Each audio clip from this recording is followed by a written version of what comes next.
Player switches, the icing was waved off. One linesman did have his arm up in the air. Brisbois tried to lunge the puck forward. The Rush take it back, and a backhand shot and a score.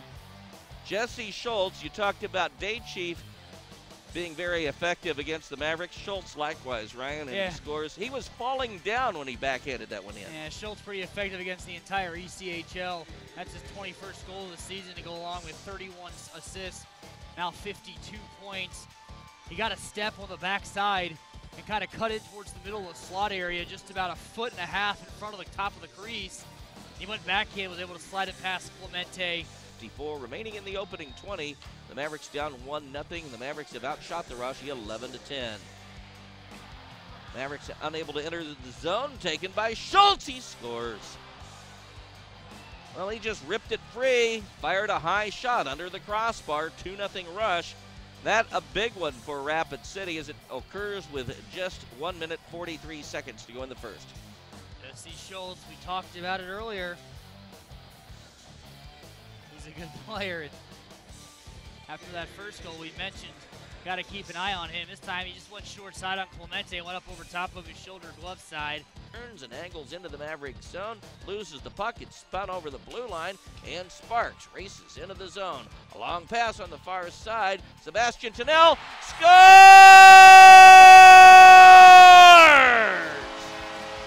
And the Mavericks, with 27 seconds to go in period number 1, have taken that big axe and they have chopped that Rush lead in 2. Andrew Courtney cutting in the net after Thinel was fed a pass on the backside. He slammed on the brakes and then just kind of wristed it towards the front of the net. I think Courtney may have deflected that thing in. Griggs had some words for the official, not sure what he was saying. That up Jonathan Narbone, who skates behind his own cage. He pumps it forward to Cody Ferrio. He crosses the red line into the Mavericks' end, leaves it for Schultz, who already has 2 goals, make it 3. Top shelf. Ferrio carried the puck in and very crafty with the drop pass. Schultz picked it up, made his way to the center of the ice, just to the left of the near side face-off circle. May have even used Lansky as a bit of a screen as he goes top shelf up over the blocker's side. For one more Rush with 8 seconds to go on their 3rd power play. Hustling is Jared Brown into the zone. Brown scores! Happy birthday, Jared Brown! He got Griggs on the blocker side. Just a good hard wrist shot from Brown as he entered the zone. You mentioned his birthday, a birthday gift to himself and the Maverick fans and his teammates.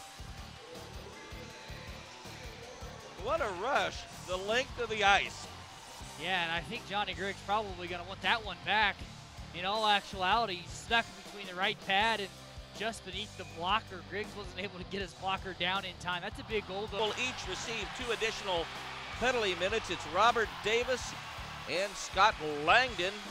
They backpedal into the zone, grab a hold of one another, not getting a punch away, but trying. Now landing one is Robert Davis. Davis swings and misses. Now landing a couple is Scott Langdon as they once more have a hold of one another. Blocking a shot was Davis. Now Davis lands a right, swings and misses. As grabbing him and holding him aside was Langdon. Langdon a couple of rights. 3, 4, 5. Ding dong, your night is over. At least for the next 7 minutes for Robert Davis. Boy. Oh, Langdon, he was ready to go a couple of shifts ago with Davis. But they went on a shift change or a line change before they really had an opportunity to drop the gloves. And then the next time they came out together, they weren't on the same shift.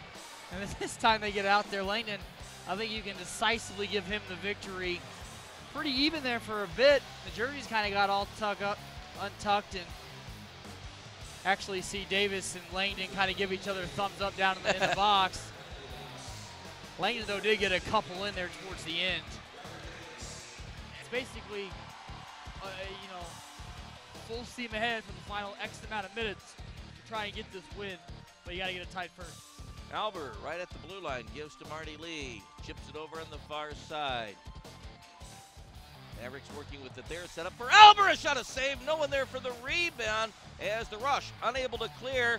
Falling down was Marty Lee, and now Rapid City a 2-on-1 in a shorthanded situation. One man back. That's Albert. Set up and a score.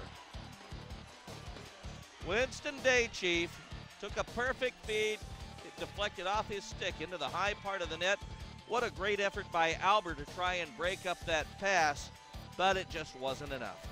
Yeah, I'm not completely sure why the Mavericks forwards. Rapid City, 9 seconds to go in the 4-a-side. Mavericks 5 skaters, no goaltender.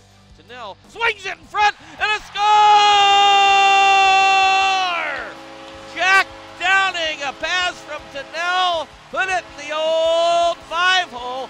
And what is really important as far as that is concerned, it happened in a 4-a-side. The Mavericks still have a power play coming up. Talked about it just a few moments ago. The way that Sebastien Thinel sees the ice is simply incredible, and how he was able to make that pass and find. That's just a perfect pass and a great deflection. He put it right by 2 Rapid City Rush players, and he just drills it right onto the tape.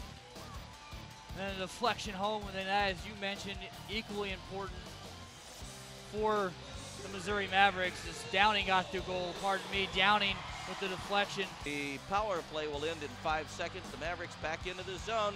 Passed for Brown in the corner behind the net. Tries to backhand in front. Out of the box is Brisebois as the team's 6-on-5 skater advantage for the Mavericks as they have the goaltender off and popped over the boards, and that's how the game comes to an end with the Rapid City Rush hanging on for a victory over the Missouri Mavericks.